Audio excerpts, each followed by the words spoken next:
Copytraders Club, the podcast to help you make better decisions and more money copy trading. I'm Gavin Macaulay, my name and username on eToro. Links to join our Discord or Facebook groups and more are in the show notes in the form of a link tree. And we are back for Season 2, packed full of informative, educational, fun and irreverent chit-chat. Here we go!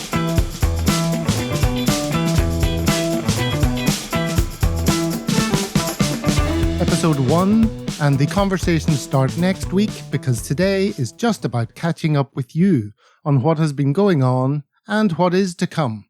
So, I divide this episode into 3 parts. Part 1, what has changed since we wrapped up Season 1? Part 2, what can you expect from Season 2? And Part 3, portfolio update.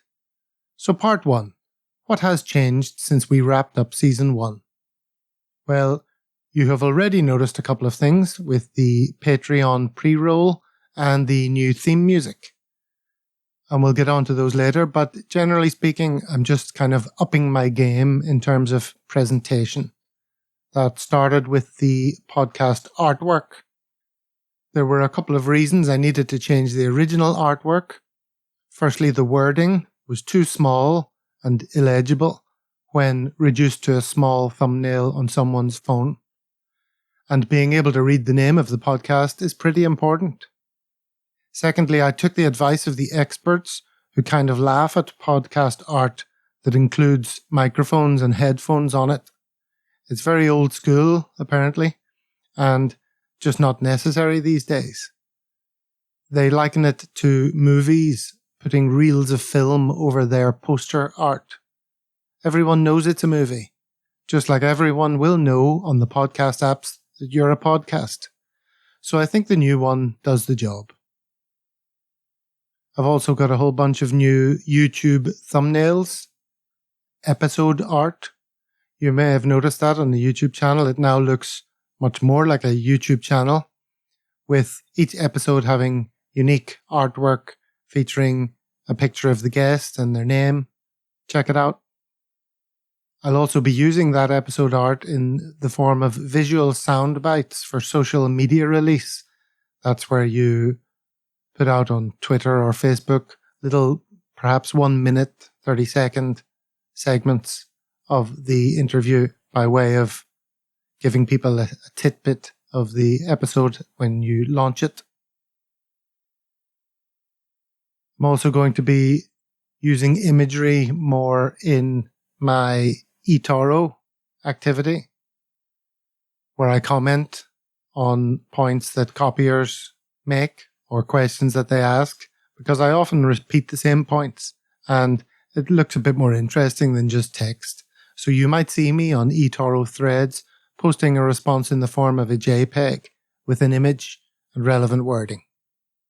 I've also decided to freshen up the music by buying some on Fiverr from a guy in Morocco. So, although it might be a little upsetting for you at first, dear listener, you'll soon get used to it. And hopefully we will all see it as a bit of a step up from the free stuff I was using in Season 1. I've also set up a Linktree page to use in the future. That's where you have one link that opens a page of all the relevant links. All the podcast platforms, YouTube, Patreon page, official website, and social media links. Generally speaking, though, I have decided to be a little more patient in my plans for the podcast. I've rearranged my time commitments to ensure that I have enough time to do all I want to with Copytraders Club. One of those things is that I've started a Patreon page to allow you, the listener, to support the show. You will have heard the dynamic content message at the start. The reasons for going this route are as follows. Number 1, I hate advertising in podcasts, and I wouldn't want to insult your ears with ads. I refuse to read ads trying to thrust upon you some new underpants or razor blades to be used separately, and I wouldn't want algorithmically generated advertising content aimed directly at you based on your online activity to pollute this show. Anyway, for advertising, you need to have tens of thousands of people listening to every episode. And this is niche content, a niche you and I are interested in. So the question becomes, who gets value from this podcast? Well, number one, eToro, and number two, the listener. eToro is famous for its zero fees, and it appears that is what I too should expect from them. Affiliate links, their go-to, are utterly pointless for a podcast focusing on eToro users. So really, this podcast is for the listener, the eToro enthusiast. If you get value from the show, then surely it isn't too much of a stretch to ask you to return a little bit of that value in the form of a small contribution. As I say in the pre-roll about Patreon, it takes 2 minutes to become a supporter, and I have kept it at a deliberately very small sum, $3 a month, for several hours of premium eToro discussions with popular investors, copiers, and eToro users like you. I've kept it small, so you will find it an easy yes, even if you don't normally do this type of thing. Maybe you can see that in this instance, it is something you feel you should support. Personally, I wouldn't support some multimillionaire comedian's podcast financially, but this is not that. This is a one-person, independent podcast aimed at demystifying copy trading to help you make better decisions, and therefore more money. So if you are even a semi-regular listener, patreon.com/copytradersclub is how you can support the show and help to at least cover the costs I've incurred to date and continue to incur to put this out there just for you. I promise I'm not going to go on about it at length like this every episode because that is pretty annoying, but it will get mentions. So act now to ensure you get that warm, fuzzy feeling every time it comes up in the future. Coming up in part 2, what can you expect from season 2?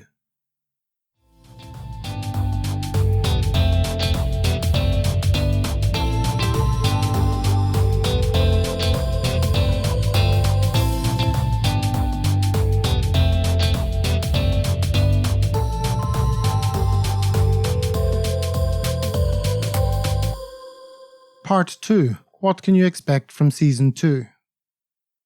Well, there are lots of interesting guests on the calendar. Some are confirmed, others not yet. I'm aiming to expand the smorgasbord of auditory delights to celebrate the variety that exists on eToro. While I will be chatting to copiers, PIs and content creators aplenty, the following will all be making appearances. Thematic PIs, such as those who concentrate on something specific, like real estate, or on European markets, or focusing on dividends, or on ETFs. We didn't get such PIs on the show in Season 1. Female PIs. We're excited to welcome more female PIs this season to build on those that appeared in Season 1. PIs from countries not yet featured, including countries in Asia, South America, and perhaps most excitingly, the USA. As eToro starts to get a foothold in this massive market, we will be talking to a few PIs and others in the US. This is a very intriguing avenue for me, although I should probably say I'm super excited. At the time of recording, there is copy trading there, but only for crypto. However, stocks are now available on the US platform, and hopefully soon we will see more and more expansion in terms of asset class offerings and the copy trading feature one day. Everything's big in America. Just wait till they get a load of copy trading. While we have some brilliant guests coming up, I should also praise them in advance for giving their consent at a time when things are in fact pretty sticky in the markets. You should know that quite a number of the bigger names who might reasonably have been expected to appear have gone strangely silent all of a sudden. So extra kudos to those whose voices you will hear in the earlier weeks and months of Season 2. It seems to me that they'll have something that clearly some other PIs do not. So I suggest you bear that in mind as you listen to the next several episodes. Also, during the course of the season, I may make some little bonus videos. I might make the quickfire questions section of the interview as a video now and then as a treat. There are always some people asking for video, even though this is an audio podcast. I have no plans to switch to become a video podcast. Copytraders Club will remain audio first, with the high standard of editing required to produce the most listenable conversation possible. That is impossible with video. I also believe that you get a very different conversation when cameras are on. When people know their face is being recorded, it changes the dynamic to some extent. I think you lose a lot of the intimacy, and it remains a performance. Now, that doesn't help in my efforts to get at who the PI really is, and what potential copiers like you can expect from them. It also changes, for the worse, the experience of absorbing the content. Adding video would, perhaps counterintuitively, lessen the experience in my view. You really need to listen to what they're saying.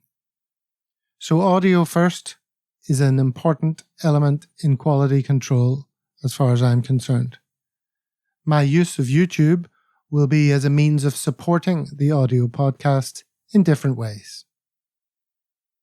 I expect that some of this video content, which may also include extra questions and answers, and maybe previews of forthcoming guests and the like, will be made available exclusively to supporters of the show as a thank you.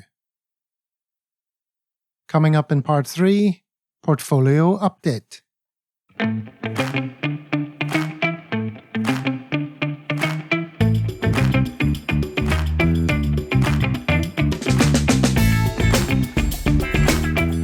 Part 3, Portfolio Update. As some eagle-eyed observers have noticed, there has indeed been a change in my PI lineup. My difficult 4th PI slot continues to cause me trouble.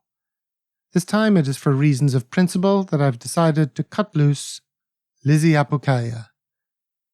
Levy's a top man and I've no reason to think that he won't do well. I was red with him, but it was not because of performance that I decided to close the copy. What attracted me to his investing style was his slightly off-the-wall approach to investing in water companies and REITs in unusual places, plus his hilarious commentary. But as time went on, there became an increasing shift into industries I don't want too much exposure to, if I can help it. With Levy, that meant weapons and fossil fuel companies that came to occupy key positions in the portfolio. Even though the case for oil was a strong one at the time, and subsequently did pretty well, I think, I didn't want to benefit from it, so I bid farewell to Lizzie Apokaya. I did think at the time of starting the copy that there was some risk that this might happen. I suppose I've learned a lesson from that. In fact, I've decided to add to my copy trading manifesto a new section. Good reasons why I might stop this copy. If I had done so, one of those beside the name of Lizzie Apokaya would have been increasing investment in industries I want to limit my exposure to. My next greatest concern is Elite Vol. His communication continues to be minimal, and he's in the process of adjusting his approach due to changes in relying solely on the VIX. So I have to keep my eyes on him going forward, since I don't have question marks over the others. And so where to allocate the cash that I freed up by closing the Lizzie Apokaya copy? Well, I should really have held on to it for a little bit, since it was just before Christmas and things have gone south, further south since then, but I didn't have a crystal ball and could not see the future. What I could see was Wesley's portfolio was full of companies I quite like the look of, at seemingly attractive prices. Absolutely more attractive prices right now, but hindsight is 20/20. Now, some of these companies I own myself elsewhere, and others I might not know enough about to own myself. But I know enough to understand that they could do well, and therefore I'd be happy to own them vicariously through someone else who has done the work, such as Wes. So, trying to think like an investor, I reasoned that buying a good PI, like Wes, at an undervalue, when his blood is in the streets and everyone thinks he's a big fat loser, might be just the ticket. By the way, my portfolio has suffered along with most in recent weeks. My copies have all lost significant value. My crypto holdings have all tumbled from their highs, but overall, at the time of writing this, are around break-even from my entry prices. I had trimmed a little bit here and there, somewhere near the top, but not as much as it would now seem to have been wise. But that's the thing, we never know what lies ahead. The future is uncertain. So take solace, listener, that, regardless of the vagaries of the market, you can rely on Copytraders Club to deliver high-quality returns week in, week out.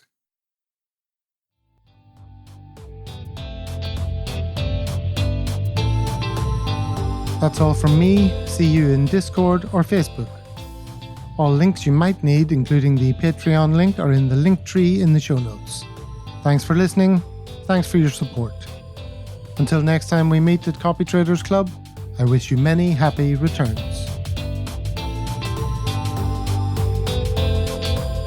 Obviously, anything here in this podcast is for entertainment only, not financial advice. Do your own research. This is just generic chit chat. We don't know your individual circumstances, etc., and so forth.